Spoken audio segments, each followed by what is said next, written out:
السلام علیکم قدرمنو لیدونکو او اوریدونکو، هیله منم چې ښه اوسئ، روغ او جوړ اوسئ او د یخنۍ پر رسیدلو، د ژمي او یخ موسم پر رسیدلو انشاءالله چې له بیلابیلو ناروغیو څخه په امان کې اوسئ او هر چیرې چې یاستئ د نړۍ په هر ګوټ کې چې یاستئ ژوند او وختونه مو په خیر او په خوښۍ او خوشحالۍ باندې تېر شه. تاسو ټولو ته بیا هم د زړه له کومې ښه راغلاست وایم زما یوټیوب چینل ته او زما بلې خپرونې ته. هیله منم چې د خوښې وړ مو وګرځي. په لږ څه تاخیر سره بیا هم نن مې غوښتل ستاسو یوه خپرونه ثبت کړم، ګر چې یو څو موده لرې وم او ومې نشو کولی چې خپرونه ثبت کړم او اپلوډ یې کړم، د دې لپاره چې متاسفانه دغه هوا بدلون او د یخنۍ راتګ یو دمي په ما باندې هم تاثیر وکړه او لرې له ځانه مو لږ څه ناروغه شوې وم. نو د هغه لپاره هیڅ توان د دې راکې نه و چې زه وکړی شم خپرونه ثبت کړم. نو نن مې بیا هم وغوښتل چې ډېر وخت لرې وم، تقریبا څو ورځې وشولې، نو مې غوښتل چې یوه ویډیو جوړه کړم، ویډیو ثبت کړم او له تاسو سره شریک کړم. نو هیله مند یم چې ستاسو ټولو د خوښې وړ وګرځي، جالب او په زړه پورې درته او ګټور درته تمامه شي. ګلونو لیدونکو، زه به لږ زر زر خپلې خبرې وکړم د دې لپاره چې ناروغي اوس هم په وجود کې مې شته، اوس هم ډېری کله د ضعیفوالي احساس کوم. ګورئ اوس مې هم ساه سوځي او نشم کولی لکه هغه وخت چې مثلا مونږ صحتمند یو هغسې یا خبرې وکړو یا کار وکړو، فعالیت وکړو. نو تاسو به هم وایئ چې دا ویډیو د څه لپاره ده. ګلونو لیدونکو، طبعا کله چې ماشومان له شپږو میاشتو څخه اوړي نو وروسته له هغه نه باید ورو ورو خواړه ورته شروع سي او متفاوت خوراکونه ورکړل سي. نو دغه ویډیو هم ځانګړې ده د ټولو هغو قدرمنو کورنیو میندو لپاره چې قدرمنو ګلالي ماشومان لري او د شپږو میاشتو څخه هغه اوښتي دي. نو د څه ډول خواړه موږ ورکړو تر څو ماشوم مو له هر لحاظه هغه ته ګټور تمام شي.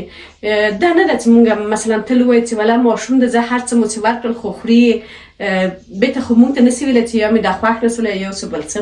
د خوښېدو موضوع بیله ده. ډېر داسې د خوښې وړ شیان چې هغه د ماشوم لپاره حتی زهر کېدلی سي، مثلا انرژي، مثلا نوشابه، مثلا دغه بازاري خوراکونه، د هر څه د ماشومان لپاره که څومره هم خوندور او مزهدار دي ولی حتی د زهر ارزښت هغوی ته لري. نو د هغه لپاره باید ډېر زیات معتاده اوسو، ډېر زیات جدي اوسو، متوجه اوسو تر څو ماشومان ته مو داسې خواړه ورکړو چې هغه د هر لحاظ ورته ګټور اوسي. ذهني مثلا ګټې یوې خواته اوسي، جسمي او بدني بلې خواته اوسي او دا ټول موږ سره یو ځای کړو، خپل ماشوم ته یو مفید شی ورکړو. نو دغه ویډیو هم لیدونکو د همدې لپاره ځانګړې ده. غواړم په دغه ویډیو کې دوه رقمه خواړه تاسو چمتو کړم چې کولی شو موږ هغه تیار کړو، خپلو قدرمنو ګلالیو ماشومانو ته یې ورکړو. او په لومړي سر کې خو هغه څه دي چې مثلا دا یو خواړه زه پخوم ورته د موسیجان لپاره، چې دا یوازې موږ 2 تر 3 وخته هم دومره نه. مثلا که اوس چې د ورځې پیل دی زه یې جوړوم، کولی شم یو ځلې اوس ورکړم، یو ځلې هم ماسپښین ورکړم، یو ځلې هم که د شپې ضرورت دی ته چې خواړه وخوري کولی شو چې ورکړو. ولې نشو کولی مثلا تر سبا بلې ورځې وساتو، حالا که هوا سړه ده، یخچال هم سره، ولی ماشومان ته دغه څومره تازه خواړه ورکړو همومره ورته ګټه رسوي. ګلونو لیدونکو، زه به لازمه مواد تاسو ته وایم چې زه نن غواړم موسیجان ته کوم خواړه پاخه کړم او کوم مواد پکې ور اچوم، تاسو هم سره ملتیا وکړئ. کچالو موږ ورنه ګټه اخلو، کاروو ګلپي او همدارنګه ګازرې. دا هغه څه دي چې د ټولو ترکاري باب او سبزیجاتو ترکیب د دې لامل کېږي چې ډېر هم یو خوندور خواړه ورنه پاخه سي او هم ګټور واوسي. نو د دې لپاره چې زه کم ورته پخوم، تاسو هم هماغه د ماشومانو په اندازه چې څومره ماشومان په کور کې لري په هماغه اندازه خواړه پاخه کړئ، چمتو یې کړئ او خپلو ګلالیو ماشومانو ته یې ورکړئ. یو دانه ګازره مو اخیستې ده او دا مونږ وړه وړه ټوټې کوو، بیخي وړه وړه هم نه کوو، یوازې دومره چې په جوش کولو په وخت کې راحت او آسانه اوسي.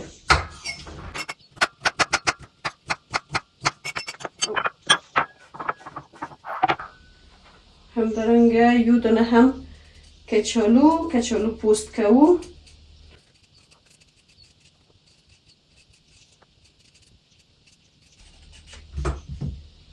او دا هم وړ ټوټې کوم.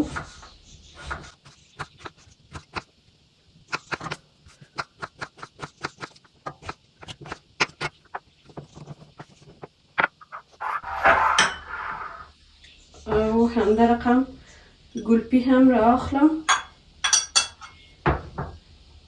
او دغه بیخونه چې دي دا لږ څه ورنه لرې کوو ځکه چې د خپله ګلې اوسي دا هم ګټه رسوي او هم زر نرمیږي.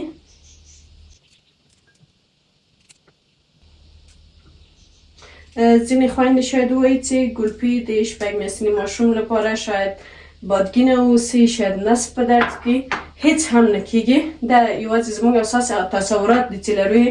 خپله ګلپي ډېر زیات ګټور دی د ماشوم لپاره، د روغتیا لپاره یې زیاته زیاته ګټه رسوي او هیڅ رقم داسې نه چې ماشوم نارامه کړي یا په تکلیف یې کړي. نو اوس هم دغه درې رقمه ترکاري باب یا سبزیجات چې موږ پکې استفاده کوو: ګلپي، ګازرې او کچالو.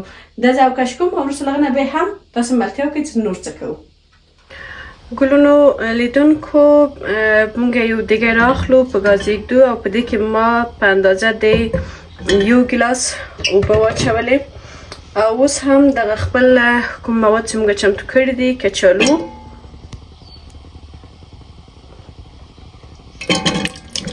دا هم پکې اچوو، همدا رقم ګلپیام دا هم اچوو او ګازرې دا موږ ټول پرېمینځل او کش مې کړل او دا پکې اچوو. اوس نو دا پرېږدو چې ښه یو بل سره جوړ سي او ښه نرم سي. په ډېره کمه اندازه مالګه هم زه ور اضافه کوم.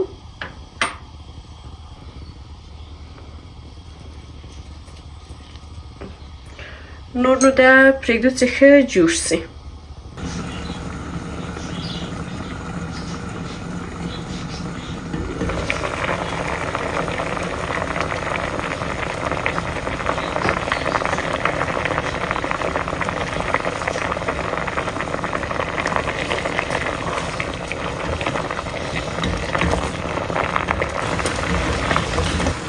ګلونو لیدونکو کوم مواد چې موږ اچول دي تاسو وینئ چې هغه نرم شوي دي او هم کچالو، هم ګازرې او هم ګلپي ډېر ښه نرم شوي دي.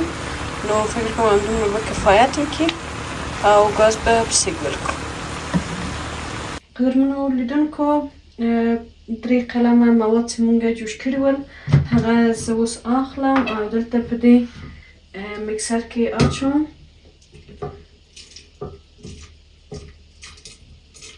اوبو سره یو ځای اچوم تر څو نرم اوسي.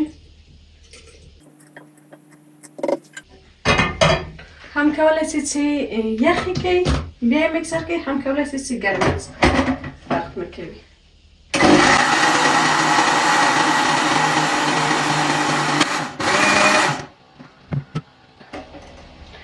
زموږ مواد چمتو سوله او زه به اوس په دې ظرف کې واچوم. پرېږدم چې لږ څه یخ سي او مساجان ته به ورکړم.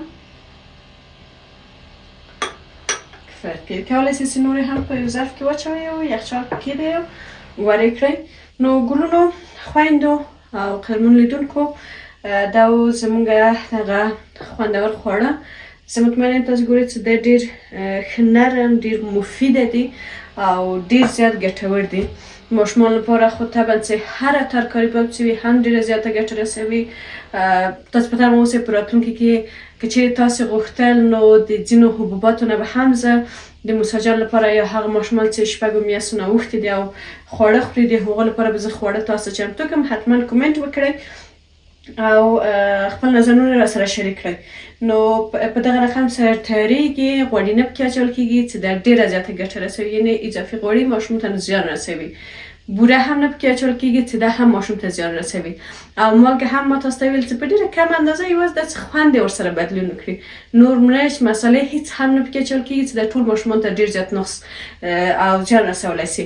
نو دې تر څنګ کوم نور خواړه چې زه په نظر کې لرم چې هغه زه د موسی جان لپاره تیار کړم. د ویډیو په دوام به هغه هم وګورئ او انشاءالله چې د خوښې وړ مو وګرځي او حتما خپل نظرونه سره کمنټ کړئ چې ستاسو ماشومان په کومو عمرونو کې دي تر څو زه په راتلونکي کې هغوی ته خوندور او ګټور خواړه چمتو کړم.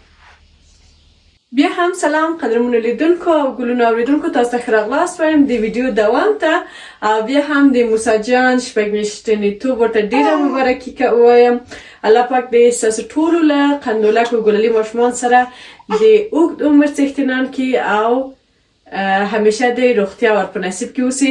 البته تاسو ته هم هغه کوچني ماشومان چې شپږ میاشتني سوي دي یا هم د هغه څخه واړه دي او په راتلونکي کې راتلونکو ورځو کې یا راتلونکو اونیو کې شپږ میاشتې پوره کېږي، تاسو دې هم ډېر ډېر مبارک وي.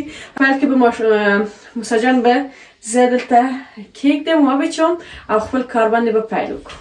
ګلونو لیدونکو، پرته له شکه کله چې ماشوم مو د شپږو میاشتو کېږي ورو ورو نو موږ ورته د مور د شیدو ترڅنګ یا د وچو شیدو ترڅنګ خواړه هم ورکوو او شروع کوو. ځینې کسان په دې اند دي، زه مطمئنه یم ډېر کسان چې زما غږ اوري وایي چې د کاسې لعاب ورکه. د کاسې لعاب څه معنا یعنې؟ په هغه لعاب کې تور مرچ هم وي، په هغه لعاب کې مسالې هم وي بېلابېلې، هغه لعاب ترخه هم وي، هغه زه نه پوهېږم چې د کاسې لعاب څه معنا لري او ولې موږ په دې ذهنیت یو چې باید دې قندولکو ماشومانو ته موږ هغه د ډاکټر خبره وای. هغه وخت چې هورګي جانه وړه وه نو ډاکټر ماته ویل ته څه ورکوې د هورې؟ ډاکټر صاحب ما ورته ویل ډاکټر صاحب زه مثلا دا شان ورکوم. په دې منځ کې ما وویل ما ویل زه شوروا غوندې ورته تیاروم او هغه ورکوم. نو یو وارې ډاکټر وخندل ویل که چې غوښه یې ته پلار یې خورئ او شوروا یې هورې ته ورکوئ داسې ور مه کوئ. نو زه هم غواړم چې دې لپاره چې ماشومان مو صحتمنده اوسي او ښه روغتیا ولري. چاغښت او ډنګروالی مهمه نه دی، مهمه نه چې ماشوم مو صحتمند اوسي او ښه ذهني وده وکړي. تر څو ښه راتلونکی ولري نو باید ځینې خواړه دي چې هغه ډېر ساده او اسانه موږ په کور کې جوړولی سو کولی سو چې په ورځني توګه هغه د ماشوم په خوړو کې شامله کړو. د ټول نه مخکې لیدونکو تاسو باید چې اصلي د وچه ډوډۍ ولې راخیستې ده.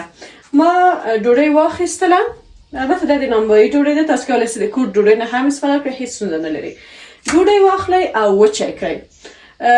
خوښه مو چې هر رقم یې وچوئ، ولې زما په نظر صحي ده چې موږ یې په داش کې وچه کړو. یا څوک مایکروویو لري یا څوک تنور لري داسې، یعنې که موږ یې مر ته واچوو یا په ازاده هوا کې دې لپاره چې خاورې دوړې دي امکان دی چې ښه یعنې صحي رانیسي. بیا که احیانا بیا هم وایي چې نه موږ دغه نور داش یا داسې وسایل نه لرو، بیا کولی شئ تاسې مر ته یې واچوئ، حتما یو ټوټه پرې واچوئ چې خاورې دوړې جذب نه کړي. دا ډوډۍ ما واخیستله له نانبایي څخه او دا مې په داش کې وچه کړله. لیدونکو دا وینې تاسو به یې غږ اورئ په دې اندازه باندې وچه سوې ده. او اوس موږ یو مکسر ته ضرورت لرو. په دې مکسر کې زه د ډوډۍ ټول میده کوم. تاسو مې ملتیا وکړئ.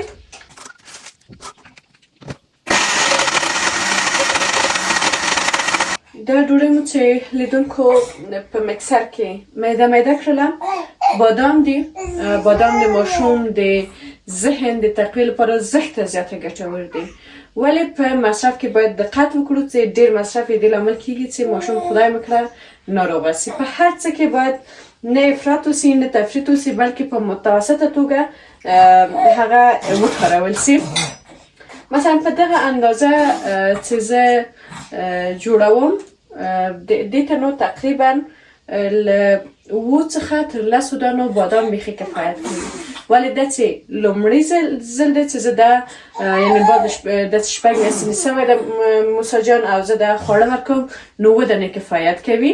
په دویم ځل کله چې دا خلاص ول یوه اونۍ وروسته یا 2 اونۍ وروسته په دویم ځل چې موږ جوړوو بیا کولی شو چې 10 دانې پکې واچوو. همدا رقم کله چې ماشوم مو د 8 میاشتو کېږي کولی شئ 12 دانې واچوئ یا مهال 10 دانې که په همدغه کم اندازه جوړوئ کفایت وکړي چې دا د ماشوم په ذهني وده کې ډېره زیات تاثیر کوي. نو زه دا پکې اچوم، دا ورسره اچوو او سری پریږدئ که یوه بله خبر لیدونکو دا بوره ده تاسې کولی شئ چې د بادام او وچې ډوډۍ سره مکس کړئ یا میده یې کړئ بیا وروسته هر ځلې مو چې استفاده ورنه کوله هم ډېر کم اندازه باندې بوره پکې واچوئ ولې دا چې بیا ښه یا په کور کې ونه اوسئ دا خواړه ځان سره بل چېرې انتقال کړئ یا وخت ونه لرئ نو د هغې لپاره ښه ده چې په همدې اول کې ترکیب کړئ ځکه بوره یو څه ده چې هېڅ نه خرابېږي په همدې ترکیب کې بوره هم پکې واچوئ تر څو مزه یې لږ څه خوندوره شي او ماشوم یې ډېر ښه راحت وخوري نو زه اوس اخلم په دې غټه قاشقه باندې ماسخوری قاشق باندې تقریبا نیمه قاشق اچوم ډېر لپاره چې ډېر خواږه او ډېره بوره هم دی ماشومان لپاره ښه نه ده ځینې کسان په دې باندې وایي ماشوم ته شیرچای ورکړئ البته تور شي کې بوره واچوئ او ډوډۍ پکې میده کې هغه ماشومان ته ورکړئ هغې کې بوره زښته زیاته ده همدارنګه تور چای کافین لري او د دواړه ماشوم لپاره ډېر زیان لري